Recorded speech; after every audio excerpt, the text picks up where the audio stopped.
What is it doing? Is it talking to the other leaves? Oh, God, this is so freaking crazy.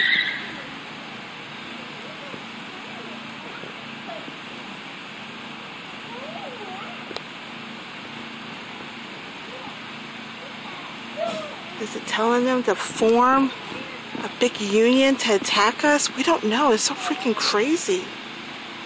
Shit. Oh my goodness. We have not been in our backyard in like forever. This leaf has been haunting us ever since Hurricane Irene. We can't even figure out what it wants.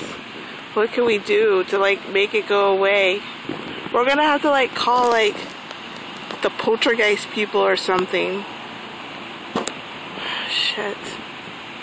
So crazy. I think he's talking to the other leaves.